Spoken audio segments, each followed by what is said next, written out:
Hello, everybody, and thank you for joining us at Culture Reframed. This is one of our Facebook Lives in a series of Facebook Lives that you can see on our YouTube channel and also on our Facebook page. So again, I'm Gail Dines and I am president of Culture Reframed.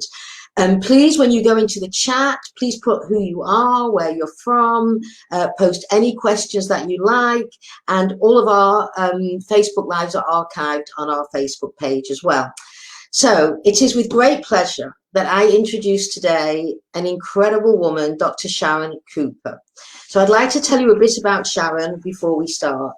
So Dr. Sharon Cooper is a developmental and forensic pediatrician who evaluates and treats children who have been victims of all forms of abuse. Through her primary area of expertise is that of sexual exploitation.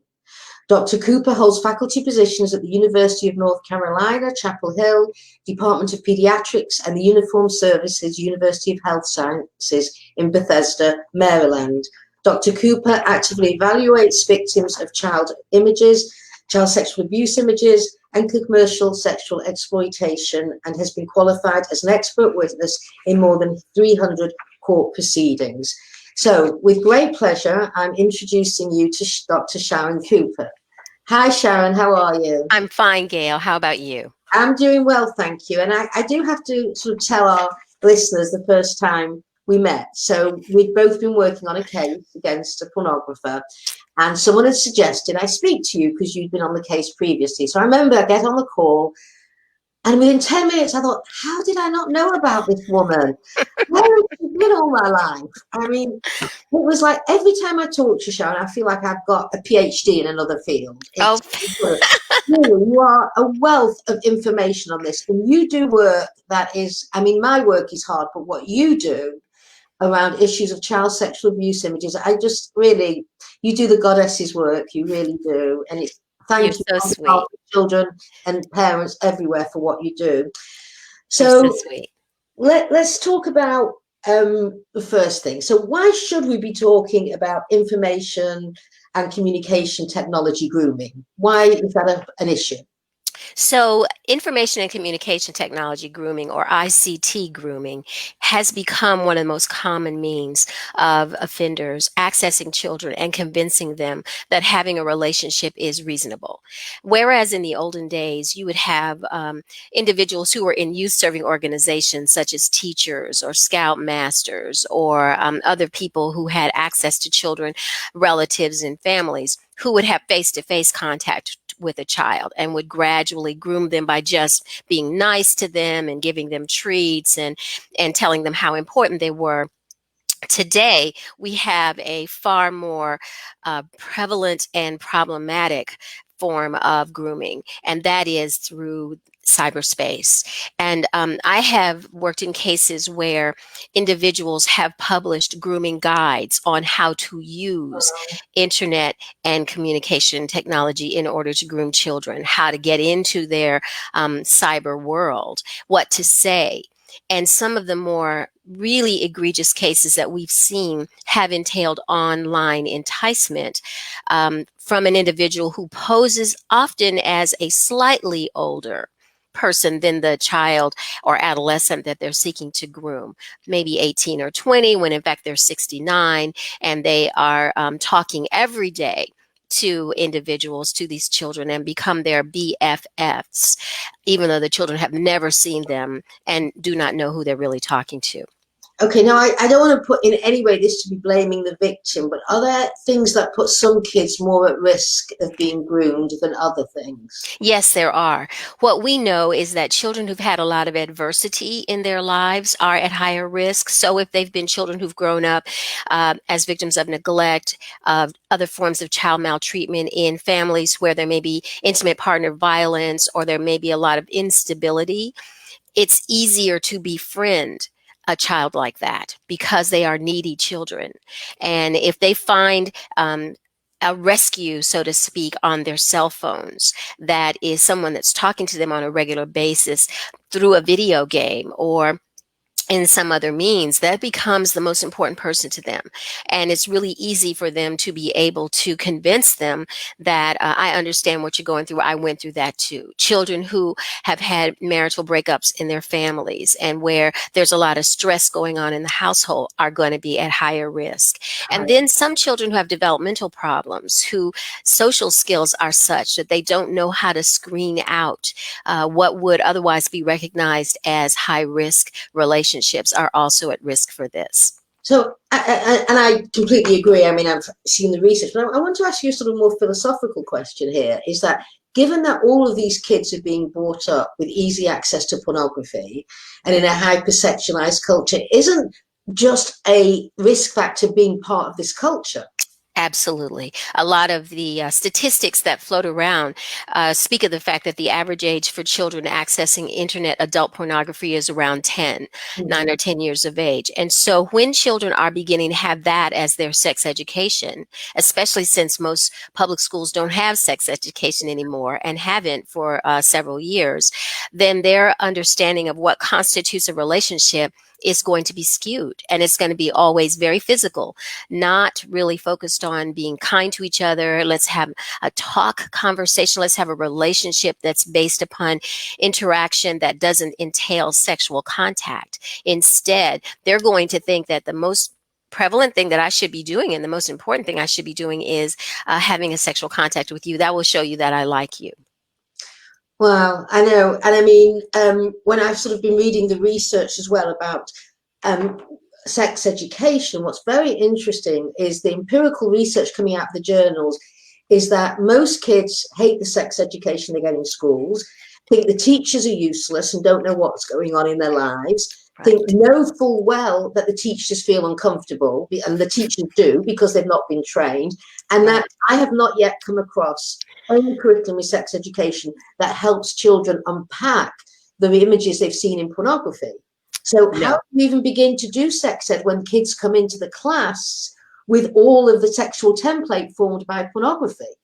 Right. And, you know, sex education is one of two types. There's most of the sex education that I'm seeing in schools is really child sexual abuse prevention education, which is a different kind of model when you're trying to talk about good touching and bad touching. And let's talk about what are safe zones and parts of your body covered by bathing suits and things of that nature. And that's all child sexual abuse prevention type of education. Instead, what needs to be taught in schools are healthy relationships. You know, this is what constitutes a healthy relationship. And it's okay if you say, no, I don't want to do that. And if somebody that's talking to you says, oh, yes, but you have to, then that will be a flag, a red flag. So often adolescent relationship abuse is not recognized for victims who are teenage girls or teenage boys. They don't recognize it. And when you have ICT that comes into it, that individual that you may already have met in the real world, but now who is texting you 50 and 60 times a day, the research has shown is that that's all about power and control. Yeah. What did you do now? Why didn't you call me back? Why didn't you text me back? You know, I'm still waiting to hear from you. It's been 10 minutes. Those kinds of text messages, which then makes the recipient feel obliged to have to meet that other person's needs. And in my patient population, what I often see are kids who present with sleep problems. The parents will bring them in and say, I don't understand why they're so tired. Can you check their iron levels? What's going on with them? And when in reality, when I talk to them without a parent present, I will say, what time do you go to bed? Well, I go to my bedroom at such and such a time. What time are you actually falling asleep? Maybe around 2. And what is keeping you awake? Well, you know, my new boyfriend, you know, he kind of reaches out to me a lot late at night, and I feel like I have to answer him. And you know, sometimes it's going to be sex talk, but a lot of times it's just, are you thinking about me now? You know, those sorts of things. And so a lot of our teenagers do not understand the difference between a healthy relationship and a controlling relationship within the online world. And also the idea that a kid goes to bed with a phone. I mean, what we say at Culture Reframed is there's a cut-off point and all the phones go into a collective charger and that's it. They do not go to bed. Because, you know, when my kid was younger, he would go to bed with a book. Now, God knows who you're getting into bed with. That's right.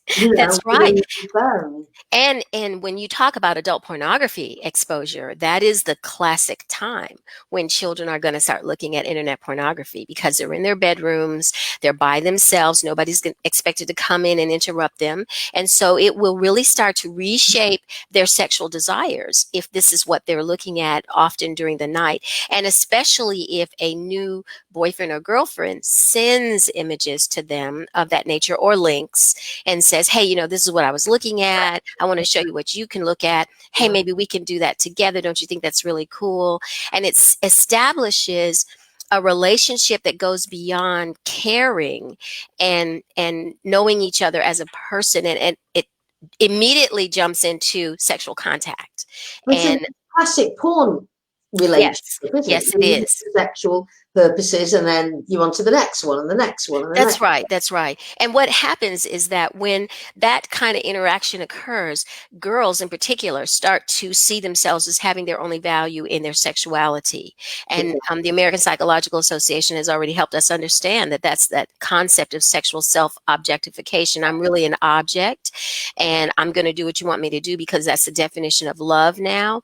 And that is an important dynamic that causes children to become compliant victims. And I have to do a plug for Culture Reframed here because that report is now what, 8 years old, nine Yes, years it came old. out in 2010 the first time, I and then think they the had new it updated. commission, one of Yes, the lead authors to actually update it, and it's on our Culture right. Reframed website. So the Perfect. updated report is there with all the latest research on Excellent. this. Right. Because when they did it in 2010, there was no such thing. I think very few people were using Instagram or anything like that.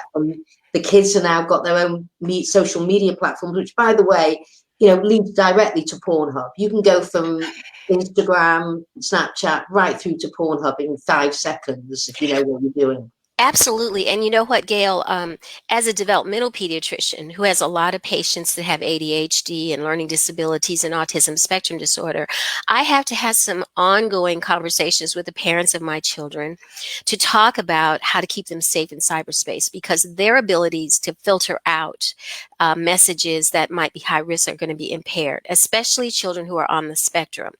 And so what I usually tell my parents to do is to just go ahead and download onto their phones software that will interrupt Wi-Fi from their houses for their child's phone, during the course of the night, so that they can at least know that if my child has a phone or a tablet, they cannot access anything that's going to be on the internet during certain hours at night. That's very smart. And you know what's interesting? There's Pornhub always releases statistics, and they've gotten this whole section now on a Pornhub during COVID. So what they did during the in March, and I think they were ahead of everybody, Pornhub made its premium content free. Overnight, the increase was unbelievable in France, in Italy, in Spain, in the US, UK. And what's interesting, because they boast about this, they're not, is that the peak time of viewing in the United States for Pornhub is 3 a.m. So Yep. that's when the parents have gone to sleep. Right. So, Pornhub was right in there. Right. Premium free. And they said this is our contribution to COVID. I mean, the porn, I think what people don't get, as along with the predators and the porn industry, these are very well thought out strategies. Yes, they are. Business models. I mean, certainly Yes. Pornhub it is. But when you said that you found men have got manuals on how to groom, Yes. just take that in for 1 second. That this is really like getting a seminar on how to groom a kid.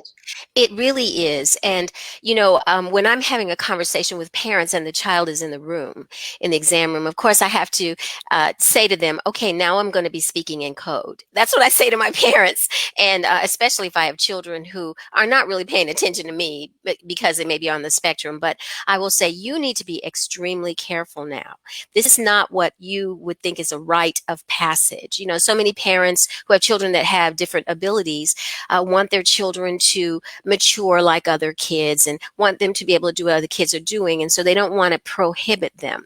But I try to help them understand that you need to understand how carefully choreographed the efforts are of systems that are going to exploit your child. They're going to try to implant highly sexually explicit content in your child's head so that your child will believe this is what my first date should be like. And I have seen that. I have seen that in parents who come back in practically hysterical. Dr. Cooper, you told us we didn't think it would be true, but he went on his first, he had his first Facebook conversation that we ever let him have. I was sitting in the room with him and he was talking to a girl in the school. And the first thing he said is, I'd like to F you, and this is the mother saying, oh my gosh, the principal will find out. This is against the rules. My child's going to be expelled for, having this kind of language on social networking.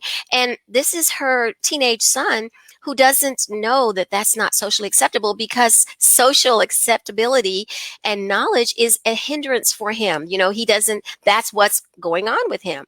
So the presence and the easy availability of internet adult pornography is extremely problematic. And I have long conversations with my parents about this, because I try to help them understand you need to know that your child is the kind of child the industry is looking for, because they will just groom that child to become totally addicted. Children, what was so astounding is, although that is a risk factor, I think, as I said, all kids are at risk now. Those kids are more highly at risk as well. But I mean, I've spoken to so many young men when I've given lectures, and they can't believe what's happened to them through pornography. They can't believe how far down the rabbit hole they've gone. And these are not, they don't have the typical risk factors. And what was interesting, I saw a study where they looked at the ACEs, the Adverse Childhood Experiences Study. Right. And what they found was that sex addicts had, I think, something like 3 to 5 of them. Right. Didn't have any. Interesting. Right. So therefore they grew up in the kind of household where they were well nurtured, no problems, no family violence, no child maltreatment, and yet so what's the ACE here, the adverse childhood experience here, is being born in a porn culture. Yes. Added in as an ACE, Right. Being born in this culture. That is absolutely right. And when you think about the fact of exposure to adult internet pornography, the other piece of it is that it contributes tremendously to what we now refer to as problematic sexual behavior. 10 years ago, we would call this youth sex offending, but we don't like to refer to these children as offenders, because it then becomes a criminal justice conversation, and we don't want to label them that way. So the terminology that is more acceptable now in the field is problematic sexual behavior, and we grade those behaviors in stage 1, 2, or 3. Is this just sexual exploration typically, or is this more high risk sexual exploitation, or is this really super problematic? And almost, not always, but very commonly, the preceding life experiences for children who are actually sexually assaulting other children has been exposure to adult pornography. And when I see some of my child abuse cases where this may be a part of the problem, it's often within the context of competition. So here is an older child, often 4 or 5 years older than a younger child. They're playing a video game together. Clearly, the older child is going to be better because they're older and they've had more experience. And they tell the younger child, well, if you lose, then you're going to have to take this off. And if you lose, you're going to have to do this, and the younger child, then when I see the younger child, whom we would refer to as the impacted child, sometimes in the older days, we would refer to this as a victim child. The younger child comes in feeling that it's their fault, that what has happened to them has happened because they lost. They weren't smart enough to be able to not lose at the game. So this was the price that they had to pay. Very smart. That's a very smart way of grooming, isn't it? It is. It is. And I remember you once telling me a story about how when you interview the kids who you've seen have had child sexual abuse images made of them, and they say it never happened. And even though Yes. you show them the not the whole picture, obviously, I assume just their face, they say that's not me. That's correct. In fact, the research on that was done in the UK by Tink Palmer, who is the executive director of the Marie Collins Foundations. The Marie Collins Foundation is a wonderful organization, um, really named in honor of a young child who was 12 years old in a hospital who was sexually abused and photographed by a Catholic priest. And then for years afterwards had just extraordinary difficulties because she knew those images were out there and she didn't know what had ever happened to them. This is pre-internet. This Yeah. is before the internet. And finally, she was in her late 40s before she finally was able to say to one of numerous therapists that she'd had over the years, she was able to tell them what had happened to her. And they actually said, maybe he's still alive. And in fact, he was. And they found this priest in a monastery, went into his room. There at the base of his bed was a big chest, and in it were all of these Polaroid type pictures of children that he had abused over the years, and kept all of those images. They like to keep their pictures, don't they, these guys? They do. They don't want to destroy them. And so what she spoke about to the BBC was that they did take that priest to trial. And the first question that she really asked him when she got to the courtroom and saw him, now a priest in his 70s and she's in her late 40s, was, what happened to the pictures? Yeah. It was the pictures that made her feel that she was never going to be okay. I think this is crucial to say, because I had a similar thing when I was giving a lecture in a large college, and I don't use obviously child pornography images or anything like that. A young woman comes up to me afterwards, just tears streaming down her face, and she said to me, I have sat in this audience waiting to see my picture of me. Now, I didn't use those images, and this was pre-internet, so what was the chance that that image was ever going to come up? But that was the terror. And I want to talk a little bit about this, because on this case that we've both been against, this guy, when we looked at the psychological effects of the girls who had been photographed and Yes. on the web, I remember sitting with the therapist, and I was kind of building the expert team, and I remember sitting with the therapist and thinking, before I read her notes, was, this is going to be a hard case to fight, because it was, a lot of it is girl on girl sex. There was no Right. women. Anyway, I start to read her report. The level of trauma, I mean, it was like they'd been locked in a dungeon for years. It Right. was so, and we were struggling. This was years ago. I mean, Right. why this? And what became clear was the trauma was about the fact that the moment of their sexual assault was documented and up there for everyone to see. And it was never going to go away. And what was interesting, and you've probably seen this as well, it took them about 24 to 48 hours for the trauma to start. Mm-hmm. Because then they realized, and you know how they knew, and you probably got the same thing with the case, that they would have this be photographed when they were away on spring break, and within 48 hours of going home, everyone knew before the images were there. Right. What had happened, and that was their life over. They knew it, their life was over. They were never going to do anything. So, I mean, can we speak? I think we've not, in psychology, I'm a sociologist, not really got what it means to see the violation and your rape documented and knowing it's never going to come down. That is a whole different level of trauma. It is. And thank you so much for bringing that up, Gail, because it has been a developmental process, if you will, over the years since images became prevalent on the internet, which started around 1996, 1997, when we started having the internet available to the public. What we have learned from multiple sources, but especially from a recent survivor survey that was done in 2017, an anonymous survey of known victims whose images are on the internet, who were willing to, in open text, talk about how they felt and how were services for them, what had happened to them when the images were first produced. And we just have learned just so much information. But the most important one that I like to cite is the fact that out of the study population, more than 70% said, I am afraid every day. When I go out, I'm afraid every day somebody has seen my images. And additionally, 30% said, someone has told me that they've seen me on the internet. I know. Now, they may have seen them on the internet in some other capacity, but to them, that just underscores what I refer to when I'm testifying about these cases as a rational paranoia. It's beyond just your typical anxiety. It is paranoia. And it's appropriate because they are fearful. We have seen victims who 10 and 12 years after they were victimized as a child be told by law enforcement that chat is beginning to abound on the internet about them by their child abuse image name. There'll be a child abuse image name, which is not their real name, but what the label of that image might be.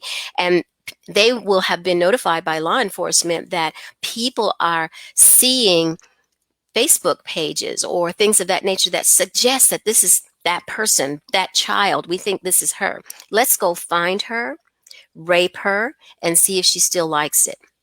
Oh, This is an absolute reality. And so therefore, the paranoia that victims have or survivors have for whom abusive images exist on the internet is not it's not something that should not be understood. no, But I would say many psychologists are not knowledgeable no, they about don't. this The impact. whole field that's totally unexplored. I agree. I want to tell you a story that happened to me. Is that I was on a television show with a young woman. She was 18 and she'd just been in porn only 3 months, and she'd gotten out of it. She had the sort of sense that this was not right for her. Anyway, we did a TV show together, and we're walking down Fifth Avenue going for dinner, and men are coming up to her and saying, "Don't I know you? You Right. look really familiar." And she'd Right. only been in for 3 months. And then the week after, I was being interviewed by the Canadian Broadcasting Company, and they wanted a B-roll of Mm-hmm. me on Pornhub. And guess who Right. comes up immediately? Her She images. Mm-hmm. I mean, she's never going to walk away from this now. No. Also, what was interesting was I was interviewing a woman who'd been in porn, and I have to say this was the only woman I'd ever met and interviewed who didn't seem to leave with PTSD. Really, Mm-hmm. she'd had enough money to start a business, which is very, very rare when you leave, because normally if you leave with the clothes on your back, you're lucky. Right. She'd been in pornography, and she got out. And I was just so amazed from this conversation that this seemed, she was really intact, thoughtful, not the PTSD you normally see. And then the last thing she said before we said goodbye, she said, "I just want to say one thing," she says, "before I end. I want to tell you that if somebody said to me, 'I will give you a year to live, but I will destroy every picture ever made of you,' I would take the year to live." Wow. And Wow. this was a woman who did not seem to be traumatized in the Mm-hmm. Mm-hmm. and that fear is so, Mm-hmm. and I think what we should think about is when young women sign a contract, which they do for most Mm-hmm. people, is this should be written on there. This is informed consent. Right. Do you now consent to have your images up there forever, long after you have died? That Right. in your life will see you, that your children's friends might come across it. And I mean, you don't know Yes. that at Yes. 18 Right. that's going to happen to you. So I talking would about, agree. I would agree. I And want to see an informed consent, I not a agree. consent. And when you were asking and mentioning about children not acknowledging that images have been made of them, um, and I mentioned that Tink Palmer had done that research, she found that out of the several hundred children, this was when she was with a child charity called Bernardo's, one of the biggest in the world. And what she said was, in talking to children and asking them why is it they didn't tell about these images having been taken of them, there were 5 reasons. The first reason was that the pictures just made it look like it happened to them, as if they were made to smile, they were made to look as if they were enjoying this. So that was one of the reasons. The second one was the issue of smiling and the fact that the offenders would typically say, no, no, you have to smile now. You have to look like you like it, even though they were crying beforehand. I have even seen a video of just that, the child crying and the grandfather saying, no, you have to smile. And she tries really hard and she was very young, and she tries to get the tears out of her eyes. And he says, cheese, which is an automatic response by a child to be able to smile. He can get that one little piece and then go ahead with the rest of the images that he had. The third reason that children said they didn't tell or didn't want to tell was because they were recruiters. They were asked to bring other people into, other children into a sleepover or something like that, and their dad was going to sexually abuse them and photograph them. And very big case out of another part of the world, where called the kindergarten case, where there were more than 40 child victims, all of whom were very young, first and second graders, all of whom were abused, and their images were on the internet, and not a single one of those children ever told. They were all from the same school, and they had been invited over time to the home of the offender for sleepovers, and that's how he had access to them. The fourth reason that children didn't tell was because they were coerced to have mutual sexual contact with other children. And that, even, no matter how young you are, other children recognize that that's probably not what I'm supposed to do, right? So therefore that silences them, because it makes them have guilt and self-blame. And then the final reason, the fifth reason why children won't identify themselves when they're said, this is you, isn't it? Or won't tell when they have an opportunity to tell, is because the offenders typically would tell the children, this is all your fault. You're the one that made this happen. And I'm going to have to tell your mommy or your daddy that you are a really bad girl unless you and I keep this a secret. And so it puts the onus of the offense on the child. And it's very easy to dupe a child like that. So this is why when we see children who have been rescued and images may be found at the scene, and the child may have spoken about other things that had happened to them while they were there, but not mention the images at all. This is why many times when investigators choose to show children those images, which we really feel is not in the best interest of children, the images speak for themselves. Why do you have to make the child try to confess as to what happened? When the images are shown, many times these children will deny that that image depicts them. And we see this even in forensic interviews, where the interviewer is very knowledgeable about how to interview a child victim of sexual abuse. And they are stunned that, wait, we've gotten all this information from this child, but the key, most objective evidence that we have, the images, the child says are not them. So that brings into question, all the other information the child has provided, which would be considered subjective information as background. Well, and you know what's interesting is when we're talking about children, but let's be honest, your life doesn't change when you're 17 and 11 months and 6 days, and then you go to become 18. Well, so much of what we're saying is true for adult women as well, and what happens to them, So, and I really think we do a disservice when we make, and I'm sure you agree, when we make a big division between, definitely, child sexual abuse images, which they are. But I would like to see pornography named as women's sexual abuse images. Right. Yes, absolutely. I would think of our sex trafficking population and how frequently they are videotaped and photographed by traffickers as part of marketing, part of the marketing of them.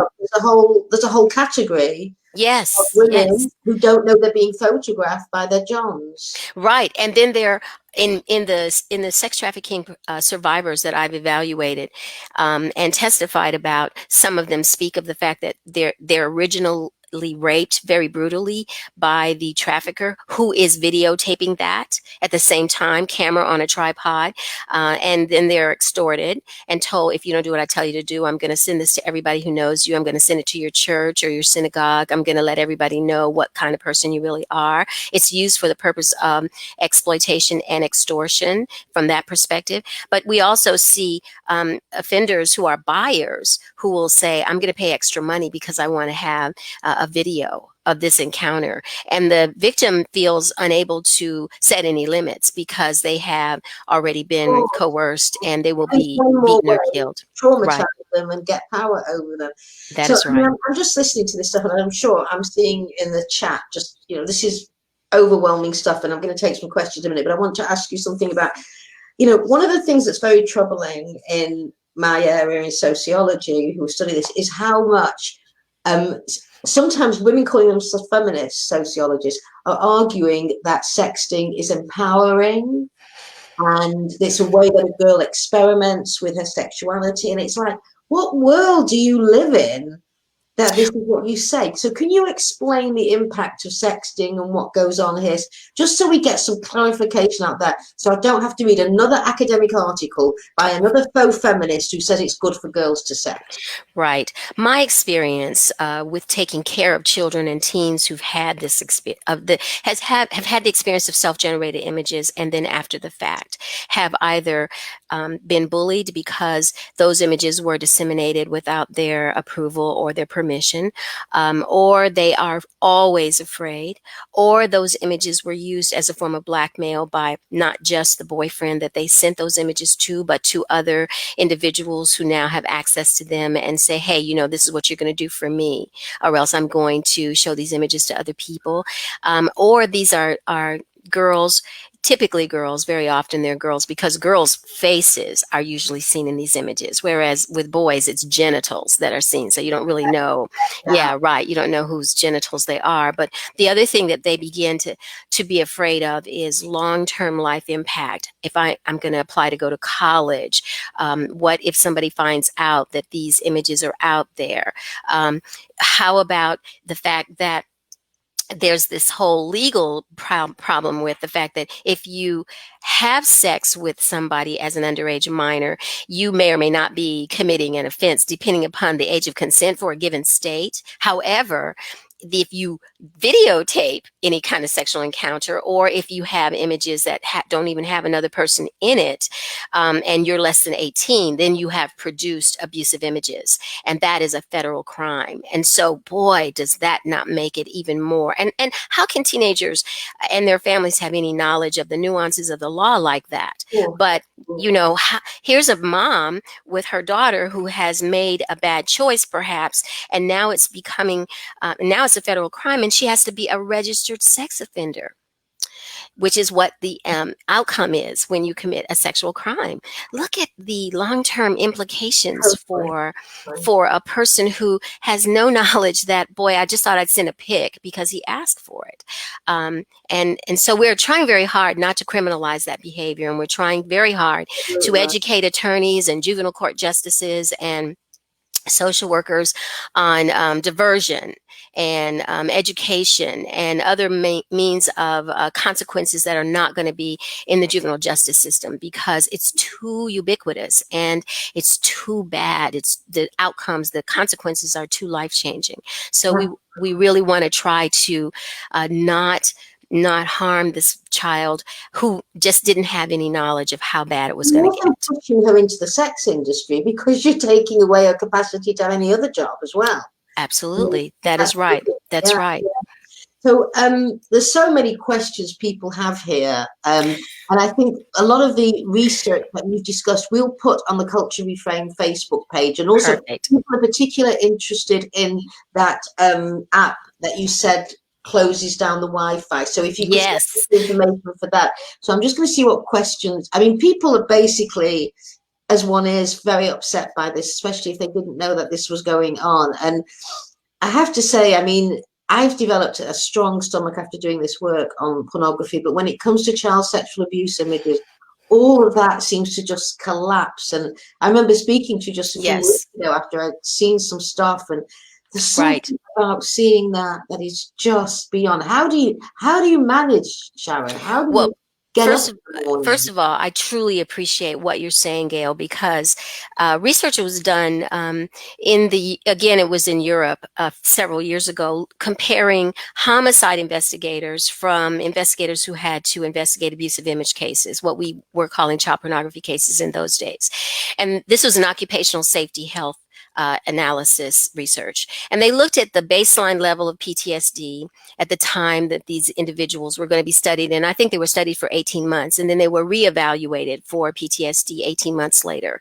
And what they found was that the PTSD in investigators who had to look at images was much higher than it was for homicide investigators. And the reason for that is because if you are a homicide investigator, you come upon the scene, you more likely than not develop the capability of detaching yourself from what you're seeing and setting that aside. And I'm going to now go look at the perpetrator, but when you're looking at abusive images and videos are always worse than still images on the internet. It sticks to your brain, the mirror neurons in your brain, the mirror neuron research that talks to us and tells us that we feel like we're experiencing what we're seeing, where it's more traumatic in that respect. And the second thing that makes it more traumatizing for investigators is that you don't know who these children are. So it's not like you can just go out and rescue them. If you could just, I'm on my way now to 237 Elm Street, but you don't have any idea of who or where they are. So that, for an investigator, causes even more angst. And these videos often have sound. They are scenes often in people's homes. So therefore, the investigators know, I'm not stopping this. It's a moment in time, and I'm looking for who's downloading, trading, and possessing these images, but I'm not necessarily making headway into who's making these images in the first place. So it's much more vicariously traumatizing. I feel it. I mean, I know, and this was after when I called you, because I was in a bit of a state from seeing it. Was yes. What it was for me was the worst thing was, as I was watching this, and it was actually on Pornhub. Yes. As I was seeing this, and she was supposed to be over 18, but who knows? All I could think about was the trauma she's going to live with for the rest of her life.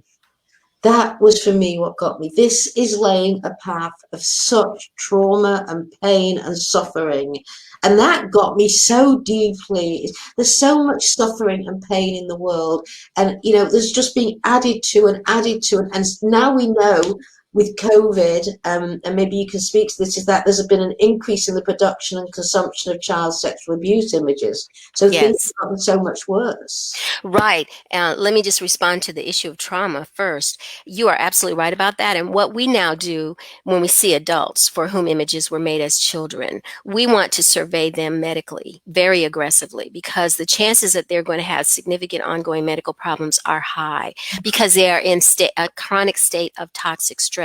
Even though they may have been rescued from the sexual abuse moments, days, weeks, or years that happened to them, the presence of these images continues to cause them to have toxic stress. And so they have a higher incidence of complex trauma and a risk for dissociation. And it's very hard for them, really frankly, to be able to find mental health care providers who are knowledgeable about what are the right kinds of instruments to use. How should I address this with this particular survivor? Knowing that one size doesn't fit all. So that's one component. And so it's not just the psychological impact, but the autoimmune disorder. These patients have a high incidence of ongoing autoimmune problems and chronic pain syndromes. Polyneuropathies seem to be particularly common. Recurrent migraine headaches are very often there. Irritable bowel syndromes are also very common in these patients. And they don't know that it's from this. They don't know that it was born from this. And so it's very often, therefore, necessary for us to tabulate and compile for the victim, survivor, and whoever may be their doctors, information not too blatant, not to out them, but to just say, this is a person who's had really significant trauma of a complex nature. And many times, if they were victims of families who made those images, they're almost always going to be poly victims. These are children who will have been neglected, physically abused, sexually abused, psychologically maltreated as well. And so once you have a history of poly victimization, the risk for complex trauma is higher, and the risk for running away from home is higher, and therefore you're going to be at risk for a sex trafficking victimization. So this is for me, who's in this work, very hard to listen to. So I'm thinking of all the people who are listening to this and how difficult it is. So first of all, I want to ask you, what people are asking, what can we do to protect our children from this? So I know this is a huge, and we're going to have you back to discuss this, but just so people don't leave feeling just awful, what would you give, like, some key things to help protect kids? So first of all, I would want to protect their minds. This is what I say to my parents all the time. We need to protect your child's minds because the technology industry has a lot of very smart people, persuasion design engineers who will make your child keep coming back to their smartphones or to their tablets, etc. And so you parent have to take charge of that so that you can save your child from themselves in that sense. And so I usually recommend free apps that parents can download. Our Packed Parent is one that I often recommend because it's free. You can download it to your phone. You can set times for your children's devices when the Wi-Fi is going to be interrupted. And the child comes running to you and says, "Mommy, it's not working anymore." And you don't have to have that battle. You can just say, "Really? Oh, well, I hope it's going to get better, honey. So let's go look at TV." That way you don't have that struggle because that's what fatigues parents and they give in and just say, "I just can't struggle with it." If you have children that are older, you probably want to get an app that has keystroke capabilities so that you can see what they're saying, because you also can see what people are saying to them in type. And that's really helpful because that'll give you a better idea about who is this person who's talking to you. Wait, I don't think that that's who they say they are. Because the parent needs to understand that they are the ones paying the bill for that device and for their child's device. So they really do have some rights in that sense. Definitely looking at the National Center for Missing and Exploited Children's website with respect to prevention and protection, as well as the Canadian Center for Child Protection. The Canadian Center for Child Protection is very child-oriented and adolescent-oriented and has some really excellent sites for kids specifically. And there's particularly one of them that I like that says, so you made a mistake. What do you do now? That's a really helpful way to invite a person to come in and say, "Oh, I don't even know how to address this with my parents. I can't tell them, they're going to kill me." That sort of thing. Talking to your children about what's okay online, helping them recognize that you're not being mean with their massively online role-playing games. It's not that you're trying to be mean about that, but any and everybody can come in and start playing with your children. And many of them are adults, and that's where some of our children are groomed, and this is where some of our children are, in fact, also videotaped. Helping parents to understand the role of sextortion. Some of the sextortion cases that we've seen have been totally innocuous, but associated with the implantation of spyware on your daughter's laptop that's in her bedroom where she's dressing and undressing every day and every night. And then someone comes in and says, "Hey, I have nude pictures of you." "No, you don't. I don't even know you." "Really? Look." And then they are able to convince them that if you don't do what I tell you to do, I'm going to just send this to everybody in your friends list on Facebook. So having a good dialogue with your children, going to online sources, and the one .org in our country that has been really highlighted internationally when I travel abroad and hear about American countries is Connect Safely. Connect Safely has received a lot of excellent awards for it's very plain information for parents, helping them to understand, and for youth as well, and helping us to travel that difference between what's normal today, and how do we deal with it so that our children won't feel we're out of touch with the reality and they can't talk to us. Exactly. So Connect Safely is really helpful in that sense. And so I highly recommend that particular website. And we'll put those resources down. I also want to add to people listening that Culture Reframed has built 2 programs for parents, one for parents of tweens, one for parents of teens, which we believe that our job is to help build parents' knowledge that they can build resilience and resistance in their kids to pornography. Yes. Both of our programs were written by a multidisciplinary team of experts in neurobiology, pediatrics, adolescent psychology, sexual health. They're free. Go online. So if people who are coming in and saying, "What can I do?" One of the things for parents is go to the Culture Reframe website, click on the parents program for free. Just sign up and you get it for free. And you can go in for 5 minutes, 5 hours, or 5 days. And they've all been peer reviewed. So that's something. So I have to say, I think we have to stop for a minute and take a breath, because I can see just how difficult this has been for people. I know when I speak to you, Sharon, it's just, I know. And just the final question, just on a personal level, what keeps you going? Where do you find joy in the world when you're so steeped in this? Well, I'm a developmental and a forensic pediatrician, and so the balance for me are my developmental patients, and I'm so grateful because they're so entertaining, and lovely. And I so love nurturing parents who come in and, talk about that preemie that they're so worried about. And, I can reassure them, or I can say, oh, no, we do need to get a speech therapist for this. Let's do that now. Let's get that in place.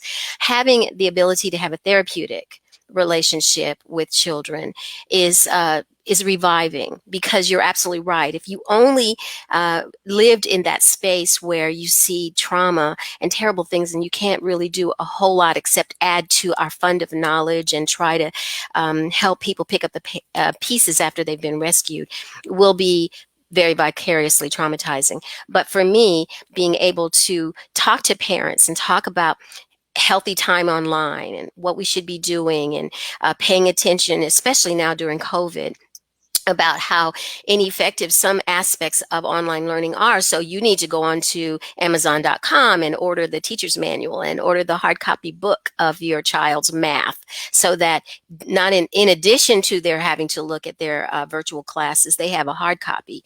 Well, because then they'll learn a lot better, especially if they have ADHD or any other reading problems, etc.